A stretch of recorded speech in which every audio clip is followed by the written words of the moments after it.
Hi hello friends, ஒரு சூப்பரான vegetable mix sabzi hotel ஸ்டைலில் எப்படி பண்ணலான்னு பார்க்கலாம் வாங்க. இது பண்ணுறதுக்கு நமக்கு தேவையான vegetables cauliflower 100 gram, beans carrot எல்லாம் 100 கிராம், 2 பொட்டேட்டோ எடுத்துக்கிட்டேன். இப்போது கேரட்டை நல்லா நீட்டமாக வெட்டிக்கலாம். ஓரளவுக்கு மெலிசாக இருக்க மாதிரி பார்த்துக்கோங்க.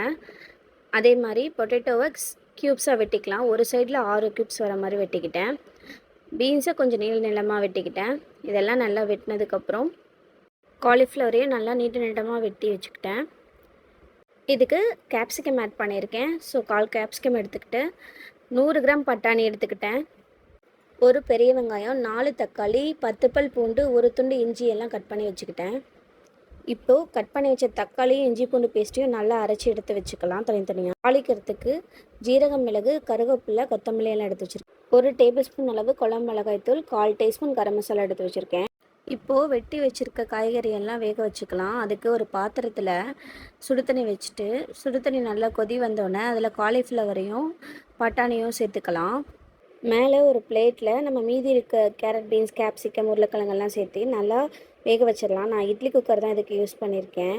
உங்கள்கிட்ட ஸ்டீமர் இருந்தால் அது கூட யூஸ் பண்ணிக்கலாம்.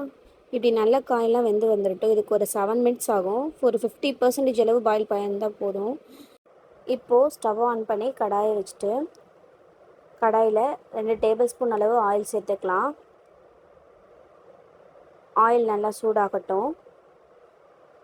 இப்போது இதில் நம்ம எடுத்து வச்சுருந்த ஜீரகம், மிளகு சேர்த்துட்டு நல்லா பொரிய விட்டுறலாம்.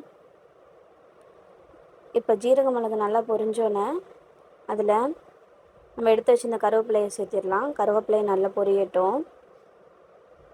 இப்போது நம்ம வெட்டி வச்சுருந்த பெரிய வெங்காயத்தை சேர்த்து நல்லா வதக்கிக்கலாம். பெரிய வெங்காயம் நல்லா கோல்டன் ப்ரௌனாக வரணும். அதுக்கப்புறம் இஞ்சி பூண்டு பேஸ்ட்டை சேர்த்திக்கலாம். இஞ்சி பூண்டு பேஸ்ட்டை சேர்த்து ஒரு 2 மினிட்ஸ் நல்லா வதக்கி விட்டுட்டு இதில் நம்ம அரைச்சி வச்சுருந்த தக்காளி பேஸ்ட்டை சேர்த்துக்கலாம். தக்காளி பேஸ்ட்டை சேர்த்துட்டு நல்லா வதக்கி விட்டுறலாம். கலந்து விட்டதுக்கப்புறம் 1/4 டீஸ்பூன் மஞ்சள்தூள், நம்ம எடுத்து வச்சுருந்த மிளகாய்த்தூள் எல்லாத்தையும் சேர்த்து ஒரு உள்ளங்கைப்பிடி அளவு கல்லுப்பையும் சேர்த்திக்கலாம். சேர்த்திட்டு இதை நல்லா வதக்கிக்கலாம். இப்போ தக்காளி நல்லா வதங்கி வரணும், எண்ணெய் பிரிஞ்சு. உங்களுக்கு சப்ஜி கொஞ்சம் அதிகமாக தேவைன்னா தண்ணி சேர்த்துக்கோங்க. நான் 1 கப் அளவு தண்ணி சேர்த்துருக்கேன். தண்ணி சேர்த்து நல்லா கலந்து விட்டுட்டு ஒரு கொதி விட்டுறலாம். இப்போ இதில் காலிஃப்ளவர், பட்டாணி, அதுக்கப்புறம் நம்ம வேக வச்சுருக்க கேரட், பீன்ஸ், பொட்டேட்டோ, கேப்சிகம் எல்லாத்தையும் சேர்த்திக்கலாம். சேர்த்துட்டு நல்லா காயை மிக்ஸ் பண்ணி விட்டுறலாம் மசாலாவில். இப்படி நல்லா மிக்ஸ் பண்ணிவிட்டு நான் ஒரு 1/4 டம்ளர் அளவு தண்ணி சேர்த்துக்கிறேன். மறுபடியும் நல்லா வேகட்டும். இப்போது மசாலாவும் காயும் நல்லா கொதிச்சோன்னே அதில் நம்ம கரம் மசாலாவை ஆட் பண்ணிடலாம். ஆட் பண்ணிவிட்டு நல்லா மிக்ஸ் பண்ணி விட்டுறலாம். ஒரு 2 மினிட்ஸ் நல்லா கொதிக்கட்டும். இப்போது இதில் நம்ம ஃப்ரெஷ் க்ரீம் ஆட் பண்ணிக்கலாம். நான் ஒரு 2 டேபிள் ஸ்பூன் அளவு தான் ஃப்ரெஷ் க்ரீம் ஊற்றிருக்கேன். தேவையில்லைன்னா ஸ்கிப் பண்ணிக்கோங்க. அது வந்து ஆப்ஷனல் தான்.